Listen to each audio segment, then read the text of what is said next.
Perkenalkan, nama saya Elsya Kesya Gristandean dengan nomor NPM 2401 30102004. Di sini saya akan menjelaskan mengenai soal akuntansi keuangan menengah 2.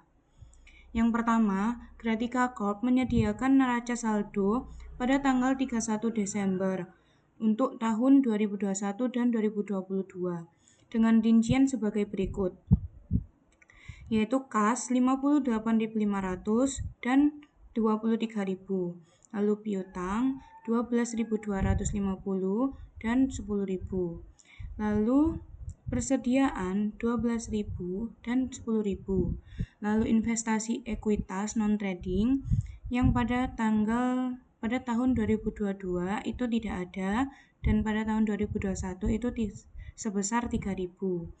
Lalu gedung itu pada tahun 2022-nya tidak ada dan 2021 itu ada sebesar 29.750.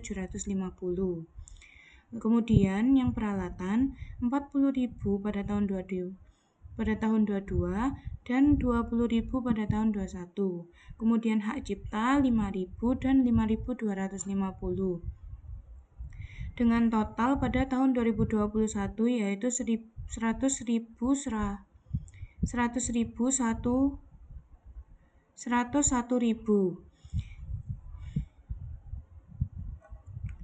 Kemudian dengan total pada tahun 2021 yaitu sebesar 101.000 dan tahun 2022 yaitu sebesar 127.750.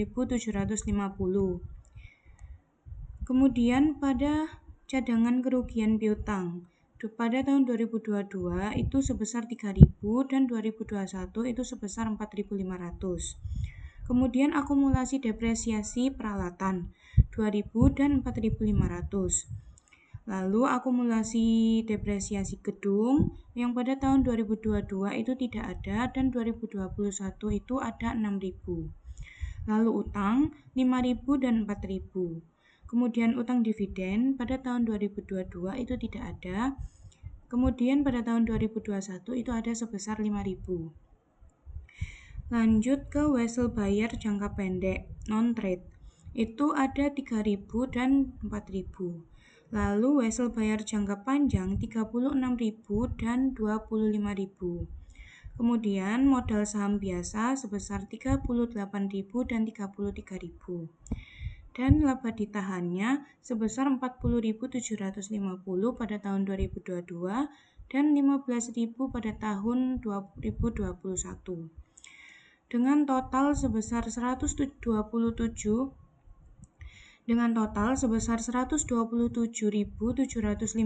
pada tahun 2022 dan 101.000 pada tahun 2021.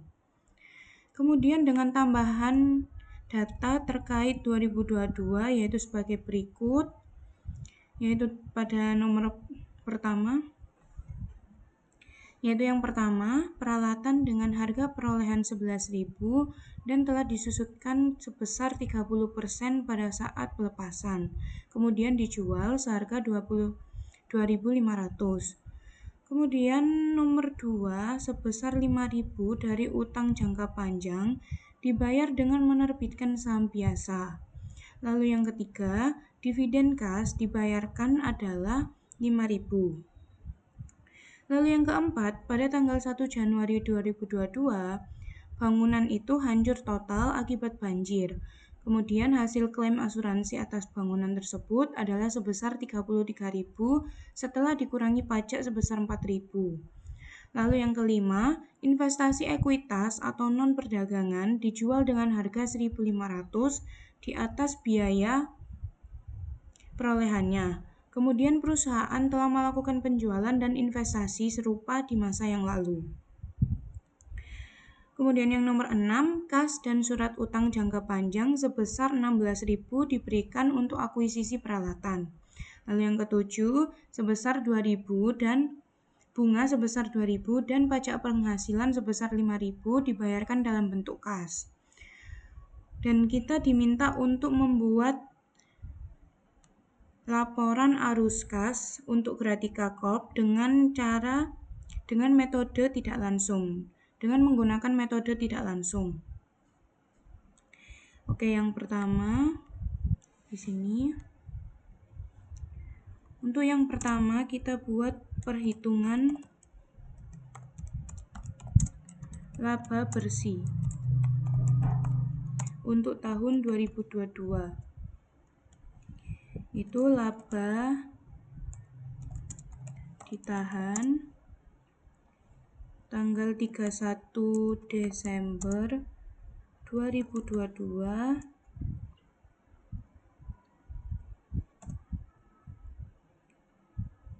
sebesar laba ditahan tahun 2022 sebesar 40.750. Lalu laba ditahan 31 Desember 2021 sebesar 15.000.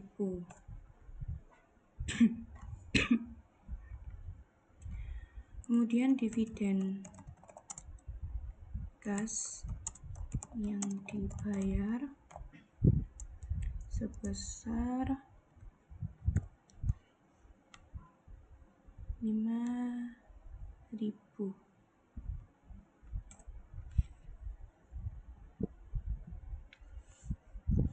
Nah, laba bersihnya bersih diperoleh dari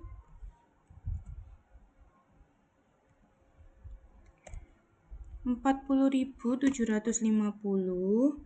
dikurangi dengan 15.000, kemudian ditambah dengan dividen kas yang dibayar sebesar 5.000. Jadinya 30.750 kita taruh di bawahnya. Nah, ini untuk perhitungannya. Lalu perhitungan yang kedua, kita hitung penjualan peralatan dari data tambahan ini. Perhitungan penjualan peralatan dari harga perolehan sebesar 11.000, ya, sebesar 11.000. Kemudian akumulasi depresiasi di sini disusutkan sebesar 30%. Berarti 30% dari 11.000 sebesar 3.300. Kemudian nilai bukunya sebesar 7.700 dan harga jual sebesar 2.500. Jadi rugi penjualan peralatan atau penyusutan penjualan peralatan itu didapat dari 7.700 dikurang dengan harga jual 2.500. Jadinya 5.200. Kemudian perhitungan investasi ekuitas. Investasi ekuitas itu dijual sebesar 1.500. Dijual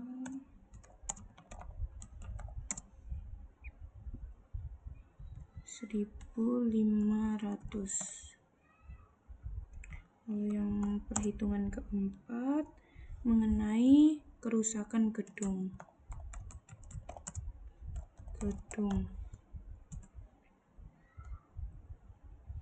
yaitu klaim asuransi diterima sudah termasuk net pajak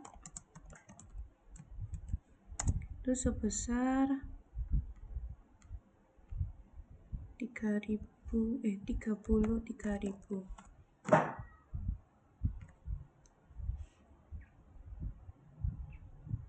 Kemudian yang kelima, perhitungan mengenai akuisisi peralatan. Perhitungan mengenai akuisisi peralatan yaitu sebesar 16.000. Akuisisi peralatan sebesar 16.000. Lalu yang keenam, mengenai bunga dan pajak. Mengenai bunga dan pajak itu bunga yang dibayar sebesar 2.000 dan penghasilan yang dibayar itu sebesar 5.000. Bunga yang dibayar sebesar 2.000.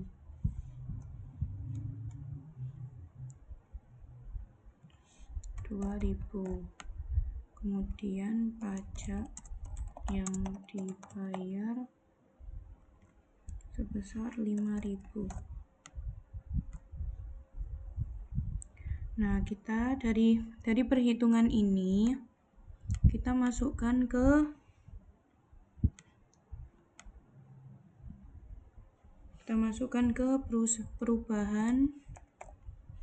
perubahan aset dan kewajiban lancar.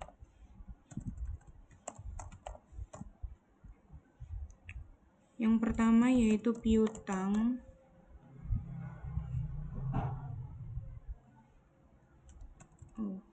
Dibuat gini dulu. Ini untuk akun. Kemudian tahun 2022 dan tahun 2021.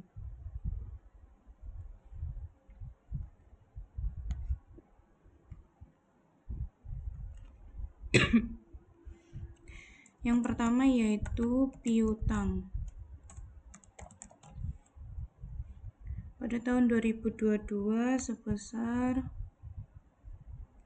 12.250. Kita ambil dari sini. Lalu pada tahun 2021 sebesar 10.000. Kemudian untuk keterangannya ini berarti dikurangi dari tahun 2022 dikurangi dengan tahun 2021. Hasilnya yaitu 2.250. Berarti ini mengalami kenaikan. Karena mengalami kenaikan karena dari tahun 2021 itu hasilnya 10.000, lalu dia mengalami kenaikan sebesar 2.250 ke tahun 2022. Lalu yang kedua, cadangan piutang. Cadangan kerugian piutang.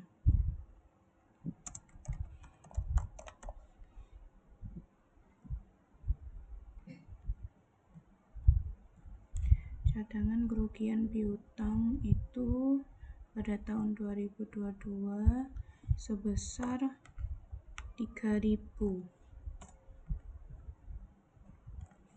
Lalu pada tahun 2021 sebesar 4.500. Karena pada tahun 2021-nya lebih besar daripada tahun 2022, artinya dia mengalami penurunan.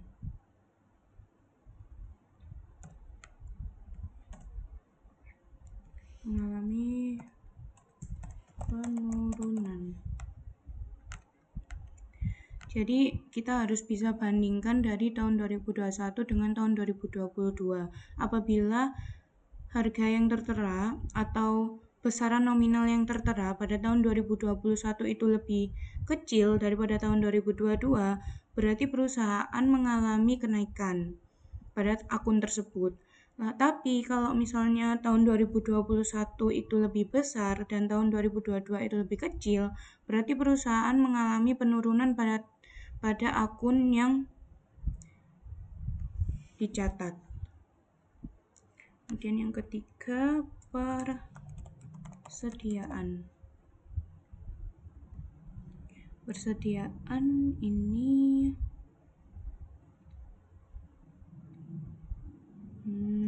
nih di atas. Persediaan pada tahun 2022 sebesar 12.000.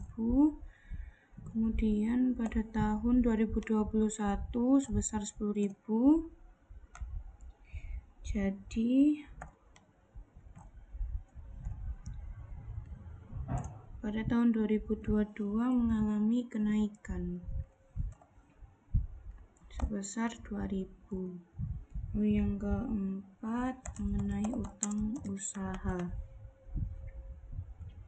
Utang usaha itu pada tahun 2022 sebesar 5.000.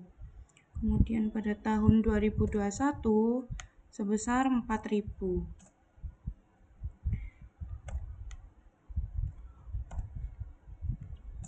Sama seperti persediaan, ini juga mengalami kenaikan. Kemudian wesel jangka pendek. Wesel jangka pendeknya ini tahun 2022 sebesar 3.000, kemudian tahun 2021 sebesar 4.000.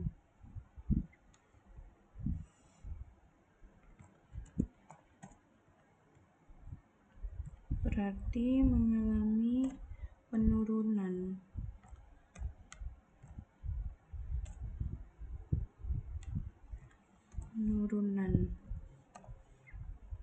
Oke.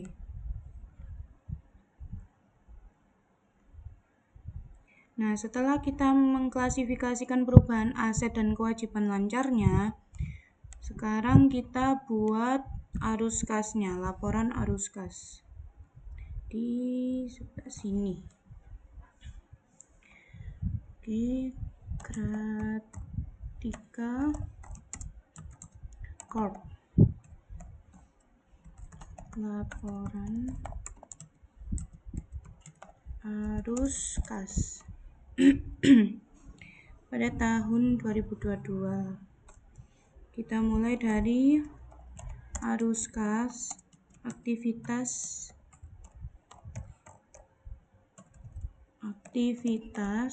operasi.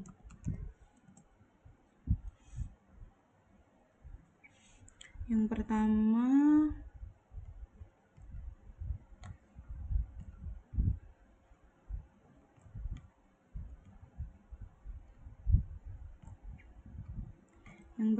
kita tulis dulu laba bersihnya. Laba bersih itu dari yang ini tadi sebesar,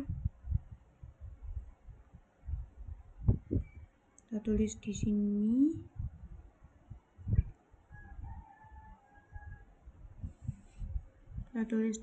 sebesar 30.750. Lalu penyesuaiannya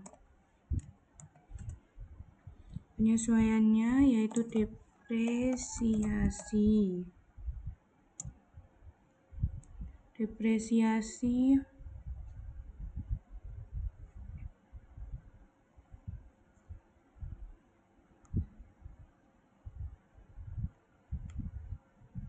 Oke. Depresiasi sebesar 7.500. Lalu rugi penjualan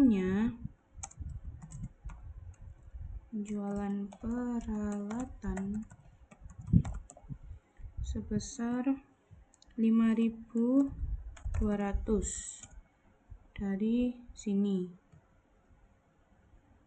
Oke. Kemudian laba penjualan investasi itu sebesar 1.500 di sini ya.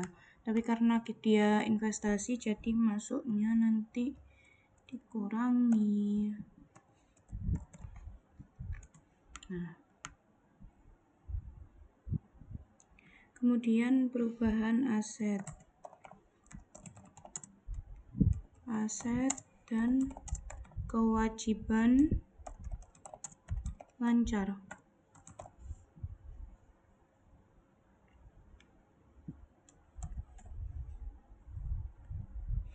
Yaitu kenaikan piutang.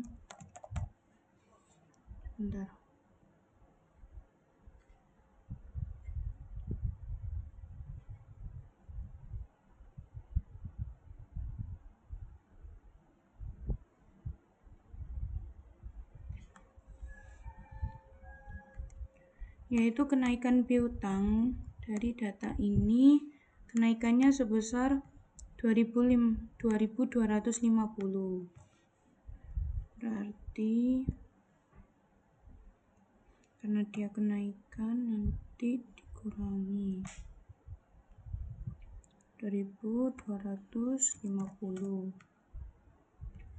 Kemudian penurunan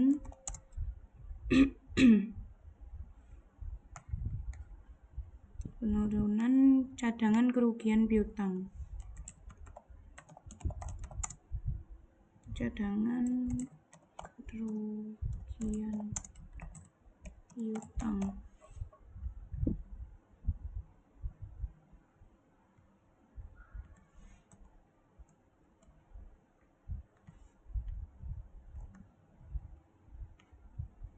Kemudian cadangan piutang kita geser dulu biar nggak bingung. Kemudian penurunan cadangan piutang sebesar 1.500. Lalu kenaikan persediaan sebesar 2.000. Kemudian kenaikan utang usaha sebesar 1.000. Lalu penurunan wesel jangka pendek. Penurunan wesel jangka pendek yaitu sebesar 1.000.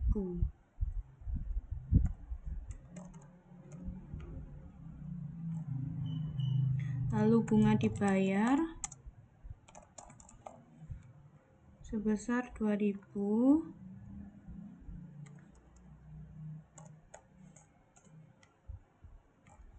Dan pajak dibayarnya sebesar 5.000.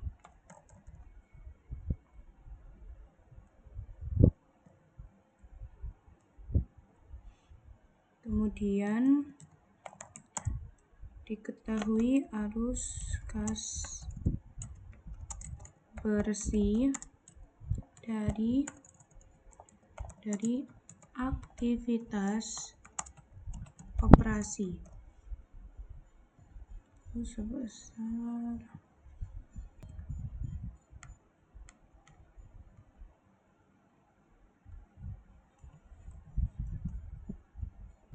Oke, selanjutnya kita ke arus kas ekuitas. Arus kas dari aktivitas ekuitas. Kita merge dulu biar rapi. Nah, yang pertama penjualan peralatan sebesar 2.500. Lalu penjualan investasi ekuitas sebesar 4.500. Lalu klaim Klaim asuransi gedung yang sudah terbakar tadi sebesar 33.000. Lalu pembelian peralatan besar 16.000. Kemudian ada arus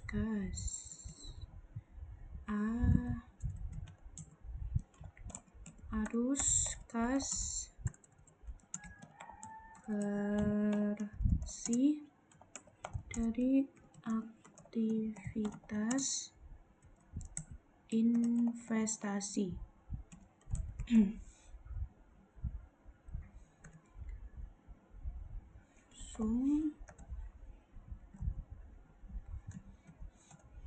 Nah, hasilnya 24.000 pada arus kas bersih dari aktivitas investasi.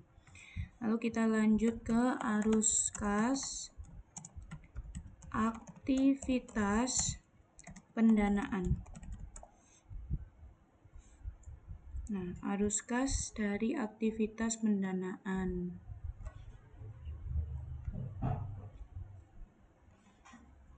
Yang pertama yaitu dividen yang dibayar kas.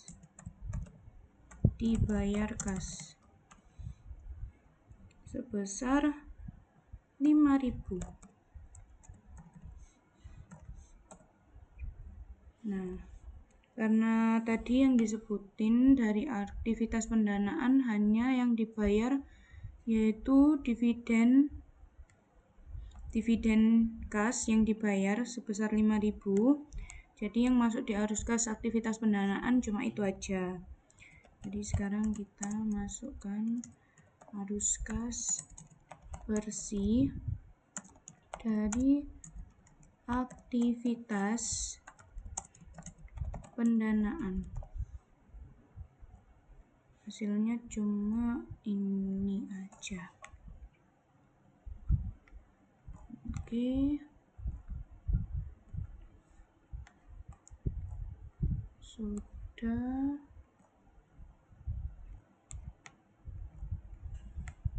Lalu kita buat kenaikan kasnya. Kenaikan kas yaitu dari kas bersih dari operasi, kemudian kas bersih dari investasi, kemudian kas bersih dari pendanaan. Kas bersih dari operasi yaitu sebesar 32.200. Lalu kas bersih dari investasi sebesar 24.000. Kemudian kas bersih dari pendanaan sebesar minus 5.000. Nah, jadi hasil dari kenaikan kas yaitu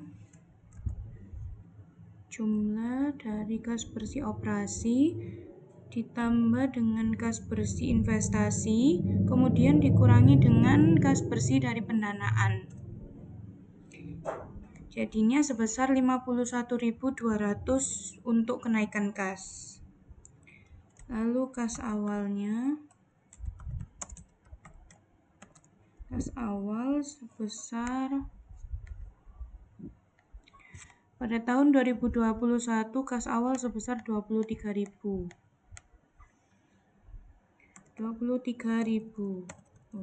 Kita ambil dari sini saja biar gampang. Lalu kemudian kas akhirnya didapat dari 51.200 dikurangi dengan kas awal. Kas akhir didapat dari kenaikan kas ditambah dengan kas awal, yaitu 74.200. Dan ini hasilnya dari laporan arus kas. Sebentar.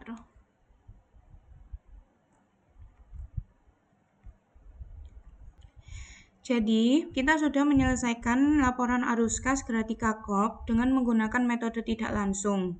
Yaitu yang pertama, arus kas aktivitas operasi didapat dari laba bersih sebesar 30.750 dikurangi dengan penyesuaian yang ada, yaitu depresiasi sebesar 7.500, lalu kerugian penjualan peralatan sebesar 5.200, dan laba penjualan investasi sebesar 1.500 itu dalam kurung, atau saya tulis sebagai minus di sini.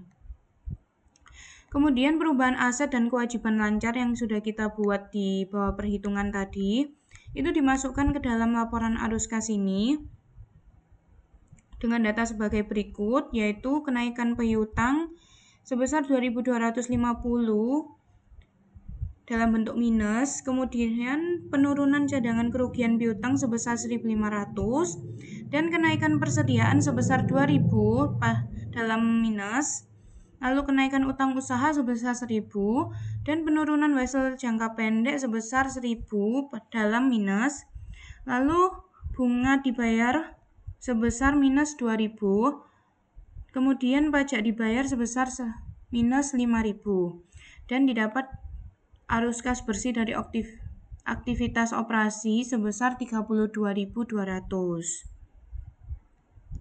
Lalu arus kas aktivitas ekuitas sebesar 24.000 arus kas bersihnya didapat dari ini semua. Lalu arus kas aktivitas pendanaan didapat sebesar 5.000 minus.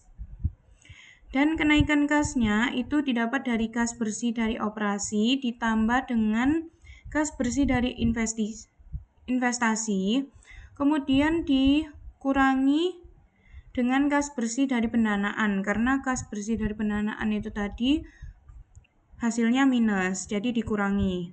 Lalu total dari kenaikan kas yaitu sebesar 51.200.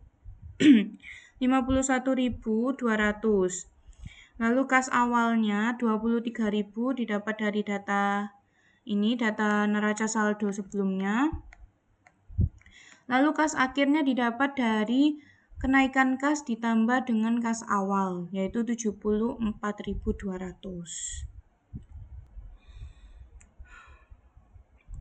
Kemudian kita akan lanjut ke soal yang nomor 2. Caki Group sedang dalam proses penyesuaian dan koreksi pembukuannya pada akhir tahun 2022. Dalam meninjau catatannya, informasi berikut telah dikompilasi, yaitu yang pertama, Caki tidak melakukan akrual atas komisi penjualan yang masih harus dibayar pada akhir masing-masing 2 tahun terakhir, sebagai berikut, yaitu pada tanggal 31 Desember tahun 2021 sebesar 6.500.000 yen. Lalu pada tanggal 31 Desember 2022 sebesar 5.500.000 yen. Kemudian yang nomor 2, dalam meninjau persediaan per 31 Desember 2022, Caki menemukan kesalahan dalam prosedur pencatatan persediaan yang telah menyebabkan jumlah persediaan selama 3 tahun terakhir menjadi tidak benar. Kemudian, Caki telah membuat pencatatan yang menetapkan jumlah persediaan per 31 Desember 2022 yang salah tersebut. Yaitu yang pertama, pada 31 Desember 2020 sebesar 26 juta terdapat underestate. Kemudian 31 Desember 2021 underestate sebesar 29 juta.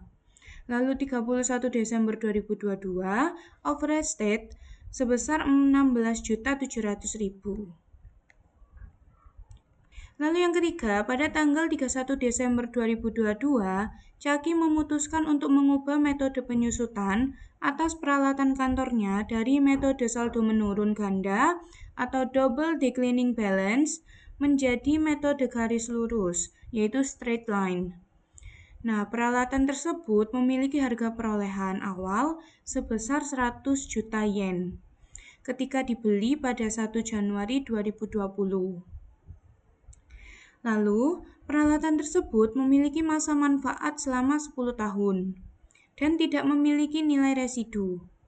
Kemudian, beban penyusutan yang telah dicatat sebelumnya adalah tahun 2022 dengan metode saldo menurun ganda sebesar 36 juta yen. Kemudian, Caki telah mencatat beban penyusutan tahun 2022 sebesar 12.800 yen dengan menggunakan metode saldo menurun ganda. Lalu yang keempat, sebelum tahun 2022, Caki mencatat pendapatan dari kontrak kontraksi sejangka panjang dengan menggunakan metode pemulihan biaya yaitu cost recovery basis. Pada tahun 2022, Caki mengubah metode pencatatan menjadi metode persentase penyelesaian atau percentage of completion basis untuk tujuan akuntansi. Namun, untuk tujuan perpajakan, Caki tetap menggunakan metode pemulihan biaya. Nah, pendapatan tahun 2022 telah dicatat dengan menggunakan metode persentase penyelesaian dengan informasi berikut.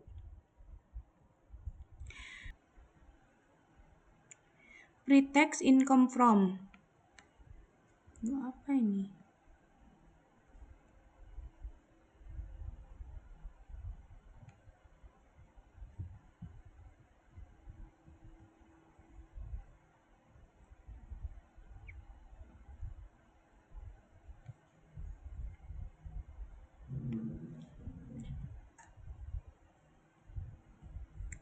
Pre-tax income from periode ke 2022 dalam tabel persentase penyelesaian itu sebesar 150 juta yen. Lalu pada pemulihan biaya sebesar 105 juta yen. Kemudian pada tahun 2022 persentase penyelesaiannya sebesar 60 juta yen. Kemudian pemulihan biayanya sebesar 20 juta yen. Lalu instruksinya kita diminta untuk menyiapkan jurnal yang diperlukan pada tanggal 31 Desember 2022 untuk mencatat koreksi dan perubahan di atas. Buku masih terbuka untuk tahun 2022. Kemudian tarif pajak penghasilan adalah sebesar 40%. Nah, Caki belum mencatat beban pajak penghasilan dan jumlah pajak terutang tahun 2022, sehingga dampak pajak tahun berjalan dapat diabaikan. Kemudian, dampak pajak tahun-tahun sebelumnya juga harus dipertimbangkan pada butir keempat.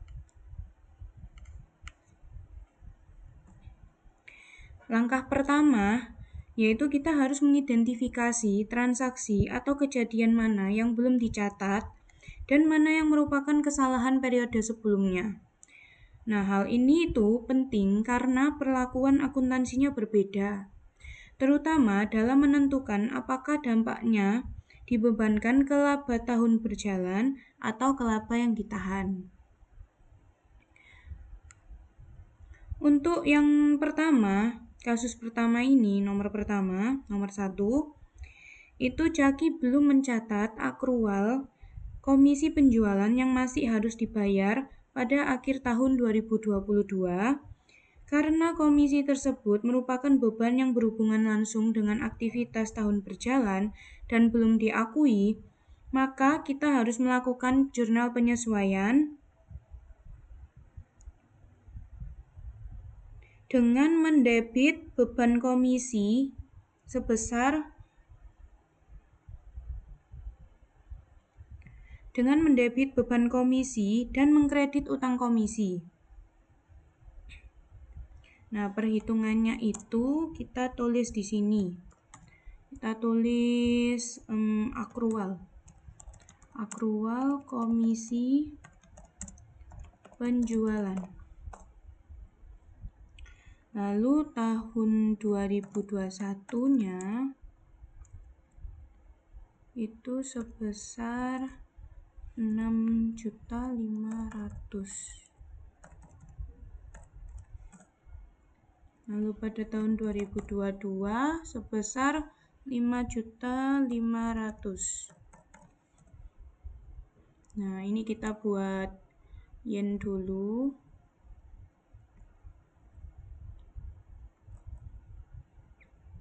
Oke. Lalu kita tulis di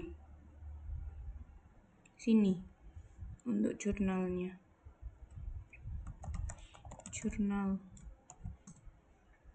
Kita mendebit beban komisi, lalu mengkredit utang komisi.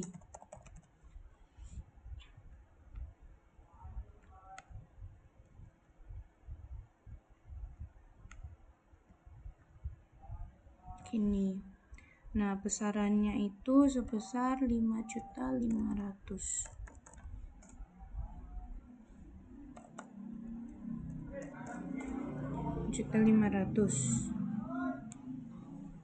Ini kita buat yen. Lalu untuk yang selanjutnya, pada peninjauan persediaan ditemukan adanya kesalahan pencatatan selama beberapa tahun. Nah, kesalahan pada tahun 2020 dan 2021 itu menyebabkan persediaan dan laba pada tahun-tahun tersebut menjadi understated, sedangkan pada tahun 2022 persediaan justru overstated. Nah, karena kesalahan ini berasal dari periode sebelumnya, maka koreksi tidak memengaruhi laba tahun berjalan, melainkan disesuaikan melalui akun laba ditahan yang awal. Untuk perhitungannya kita tulis di sini koreksi kesalahan persediaan. Untuk tahun 2020 itu understated.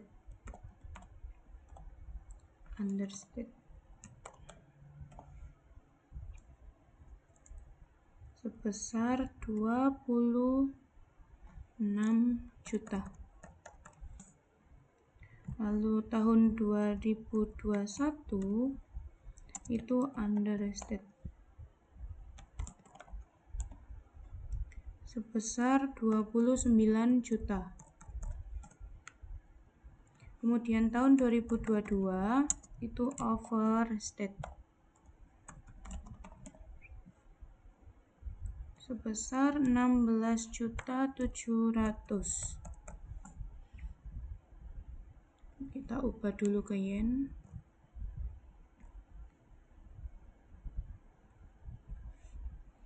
Oke. Lalu kita cari dampaknya ke laba ditahan. Awal tahun 2022 berarti caranya dampak laba ditahan tahun 2022.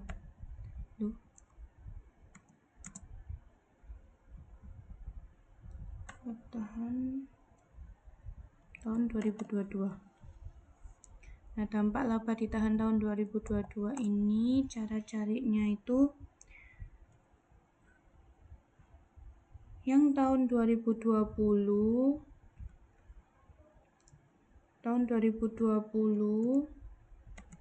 dikurangi dengan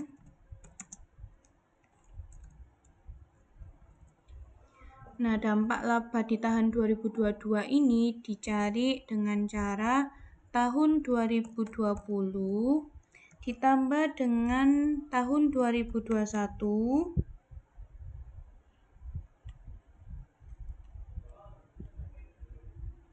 ini sama dengan, taruh di sini,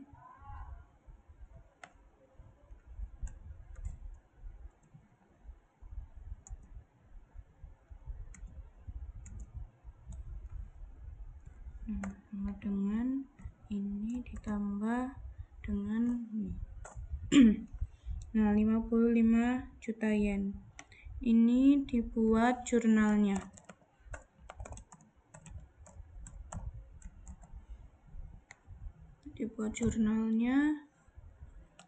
Kita jadinya menjurnal laba ditahan pada persediaan.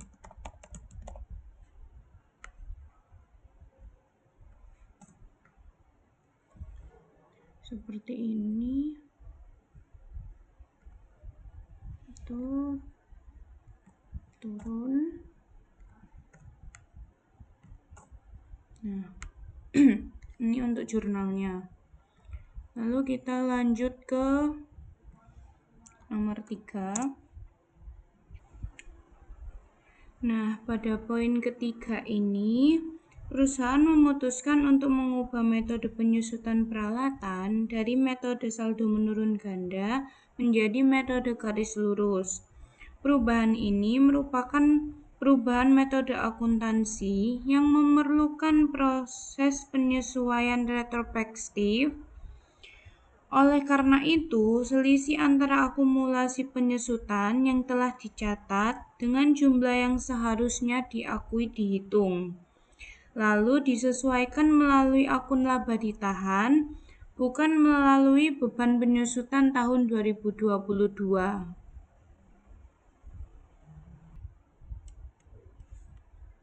Untuk perubahan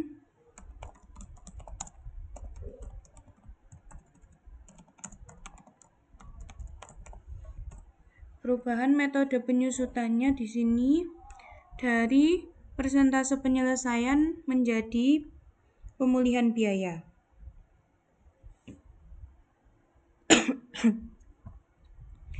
Perhitungannya yaitu harga perolehan sebesar 100 juta ya, sebesar 100 juta yen. Kemudian umur manfaat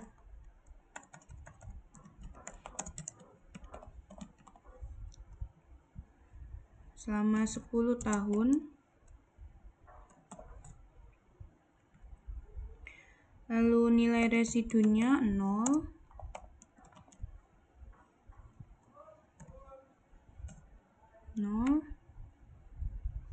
Kemudian kita hitung depresiasi garis lurusnya. Di bawah aja. Depresiasi garis lurus. Itu cara menghitungnya mudah, yaitu 100 dibagi dengan umur manfaat.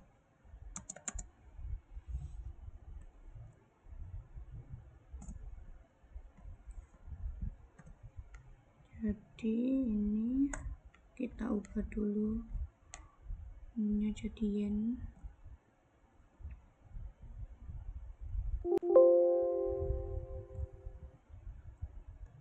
Ini coba dulu jadi yen. Terus ini dibagi dengan umur manfaat 10. Jadinya 10 juta depresiasi garis lurusnya. Itu untuk per tahun. Lalu kita cari depresiasi seharusnya pada tahun 2020 hingga tahun 2021.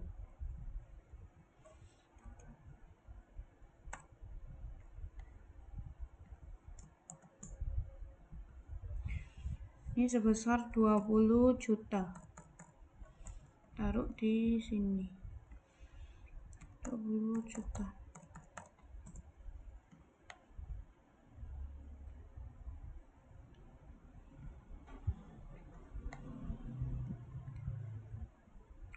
Lalu untuk depresiasi double declining balance-nya itu sebesar 36 juta. 36 juta. Kita buat yen-nya dulu. Oke. Jadi selisih depresiasi itu double declining balance dikurangi dengan depresiasi yang seharusnya. Gini. Nah, hasilnya 16 juta untuk selisihnya. Dan kita buat jurnal penyesuaiannya. Berarti kita harus untuk penyusutan depresiasi berarti kita harus mendebitkan akumulasi depresiasi. Akumulasi depresiasi pada laba ditahan.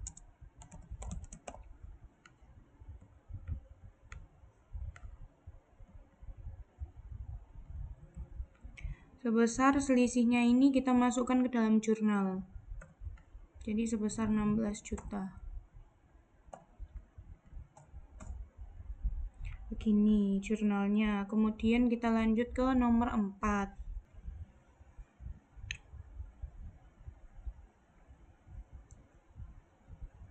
Kemudian poin yang keempat itu terdapat perubahan metode pengakuan pendapatan kontrak jangka panjang. Untuk tujuan akuntansi, Caki telah menggunakan metode persentase penyelesaian, sedangkan untuk tujuan perpajakan masih menggunakan metode pemulihan biaya. Akibatnya, terdapat perbedaan pengakuan pendapatan pada tahun-tahun sebelum 2022. Nah, selisih pendapatan tersebut nanti dikoreksi melalui laba ditahan dan diakui pada aset pajak tangguhan karena akan menimbulkan manfaat pajak di masa yang akan datang.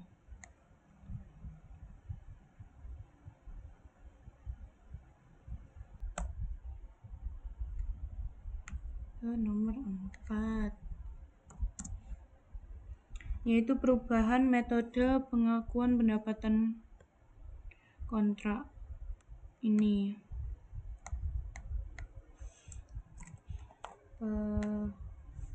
Perubahan pengakuan pendapatan kontrak.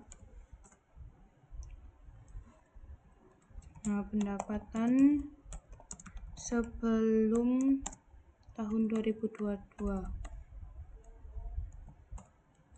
itu persentase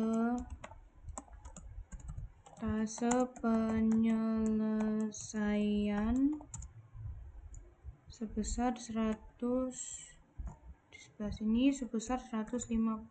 juta. Benar kan? Ya, 150 juta. Kemudian pemulihan biaya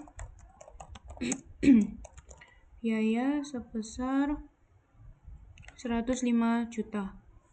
105 juta.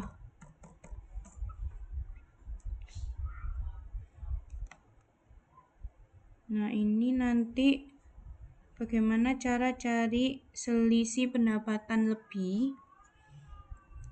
Itu gini. Selisih pendapatan didapat dari persentase penyelesaian dikurangi dengan pemulihan biaya. Jadi selisihnya itu ini dikurangi dengan pemulihan biaya. Nah, kita ubah ke yen dulu.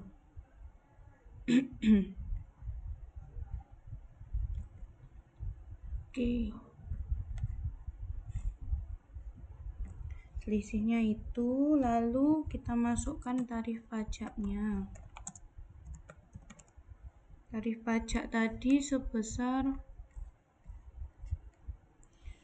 40%. Tarif pajak sebesar 40%.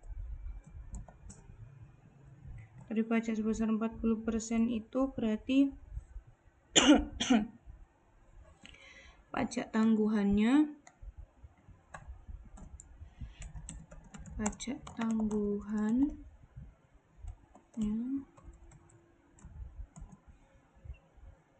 itu didapat dari selisih pendapatan ini dikalikan dengan 40%. Karena tarif pajaknya sudah disebutkan dalam data soal 40%. Jadi kita tinggal ngitung pajak tangguhannya itu dari selisih pendapatan 45 juta dikalikan dengan 40%. Hasilnya 18 juta. Jadi jurnal koreksinya itu kita harus mendebit laba ditahan sebesar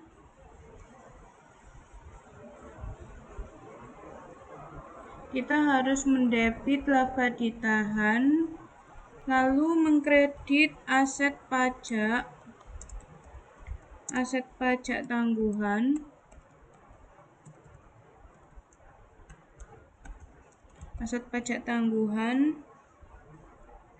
Jadi kita dalam jurnal koreksi ini kita mendebit laba ditahan dan aset pajak tangguhan, kemudian mengkredit pendapatan kontrak. Nah, gini.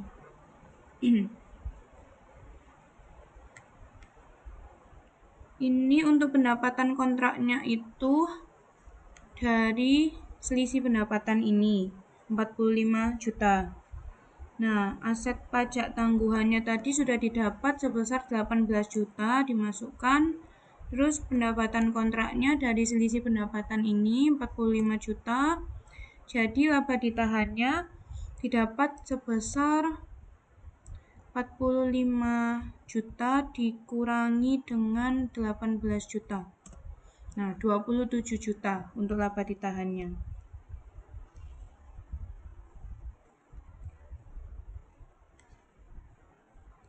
Sudah, karena kita cuma diminta untuk menyiapkan jurnal yang diperlukan pada tanggal 31 Desember 2022 untuk mencatat koreksi dan perubahan di atas, kita sudah menyelesaikannya dari nomor 1, dari kasus 1 hingga ke 4. Jadi hasilnya itu untuk jurnal akrual komisi penjualan itu seperti ini. Lalu untuk koreksi kesalahan persediaan itu jurnalnya seperti ini. Sudah ada perhitungannya tadi. Lalu untuk perubahan metode penyusutan jurnalnya seperti ini. Kemudian perubahan pengakuan pendapatan kontrak jurnalnya seperti ini. Nah,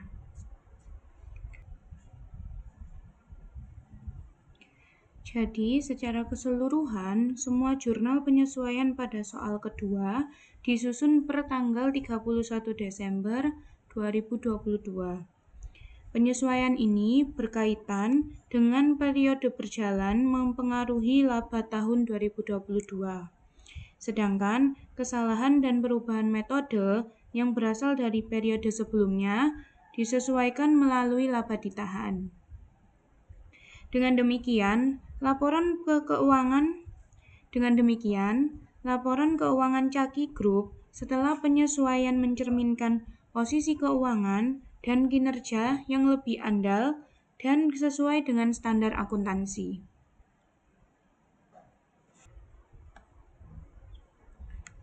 Sudah, sekian penjelasan dari saya, Elsa Kesha Kristandean. Apabila ada salah kata, saya mohon maaf. Apabila ada kekurangan dalam menjelaskan atau ada kebelibetan dalam menjelaskan, saya juga mohon maaf. Terima kasih.